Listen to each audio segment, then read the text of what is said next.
calcular la fuerza de rozamiento. La fuerza de rozamiento es una fuerza de contacto entre dos superficies que cuando intentamos mover un cuerpo que se encuentra apoyado sobre una superficie notamos que no siempre al aplicarle una fuerza se produce una aceleración, es decir, que no siempre podemos mover el cuerpo. Esto se debe a que hay una fuerza que se opone al movimiento de los cuerpos, que son las fuerzas de rozamiento. Si la fuerza que aplicamos es mayor a la fuerza de rozamiento, entonces vamos a mover este objeto. Ahora, si la fuerza que yo aplica no supera la fuerza de rozamiento, entonces el objeto no se va a mover. Hay que diferenciar entre los dos tipos de rozamiento. Tenemos el rozamiento estático, que al intentar mover un cuerpo apoyado en una superficie se nos opone una fuerza. Esa es la de rozamiento estático porque no logramos moverlo. Y el rozamiento dinámico, que una vez que el cuerpo está en movimiento, para seguir moviéndolo necesitamos una fuerza menor. Esto se debe a que la fuerza de rozamiento estática ya no está actuando, sino que está actuando una fuerza algo menor llamada fuerza de rozamiento dinámico. Otra característica entre ambas fuerzas de rozamiento es que ambas dependen de la masa que se quiere mover y de las superficies, de la textura, es decir, de las superficies que están en contacto. Y siempre se dibuja sobre la superficie de contacto la fuerza de rozamiento. Es decir, que mientras mayor sea la masa a mover, mayor rozamiento causará, y tanto rozamiento estático como movimiento dinámico. Cuando yo quiero mover un mueble,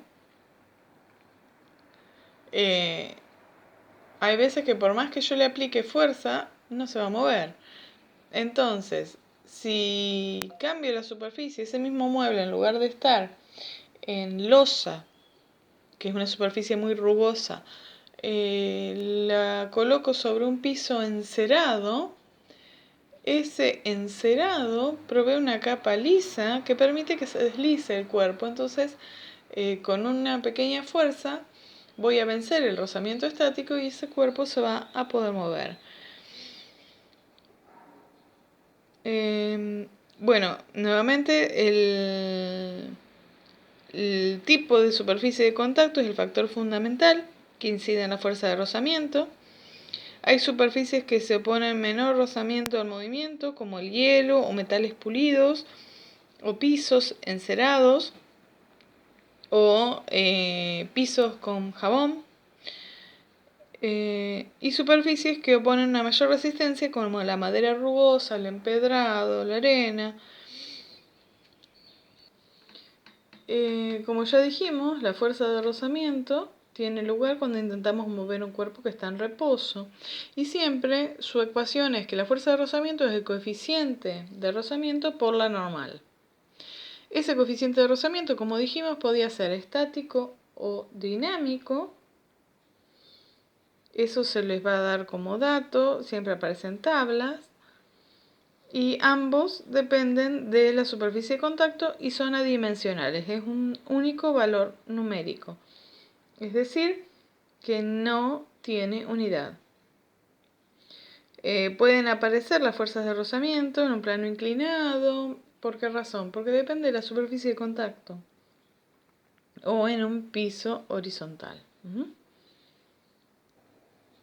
Aquí les puse dos ejemplos de diagramas de cuerpo libre. Por ejemplo, se empuja un cuerpo de madera en reposo sobre una superficie horizontal, también de madera, con una fuerza de 10 newton. Dice, si la masa del cuerpo es de 2 kilogramos, pregunta si se logrará mover el cuerpo. Bueno, tenemos que hacer el diagrama de cuerpo libre, todas las fuerzas que actúan en el eje Y, normal y peso. La sumatoria de fuerzas en Y será 0, entonces la normal va a ser igual al peso. Y la sumatoria de fuerzas en X, como este objeto se va a mover porque le aplico una fuerza, yo digo que la fuerza menos la fuerza de rozamiento, porque ambas están en el eje X, es igual a la masa por la aceleración. Entonces, con el peso voy a poder calcular la normal. Y una vez que tenga la normal, puedo calcular la fuerza de rozamiento, sabiendo que el coeficiente de rozamiento estático para la madera es 0,7. Y una vez que tengo la fuerza de rozamiento, voy a saber qué fuerza tengo que aplicar a ver si esta fuerza de 10 newton es mayor o menor a la fuerza de rozamiento. En caso de que ésta sea menor, el cuerpo no se va a mover. Y lo mismo hicimos para un plano inclinado, recordando que este ángulo alfa del plano inclinado por alternos internos es igual a este ángulo alfa que aparece en el diagrama de fuerzas. Recordar que el peso siempre es perpendicular, que la normal es perpendicular a la superficie de la hipotenusa del plano inclinado y que el peso va hacia el centro de la Tierra. Entonces, este peso va a tener dos proyecciones que son las componentes X y la componente Y del peso. La componente Y del peso quedará sobre el eje Y, es decir, que acá me quedaría que la normal menos el peso en Y es igual a 0, porque no se está moviendo en el eje Y. Y a su vez me quedaría que la fuerza de rozamiento menos el peso en X va a ser igual a la masa por la aceleración, porque el cuerpo iría cayendo. Si el peso es suficiente como para vencer la fuerza de rozamiento, ¿no?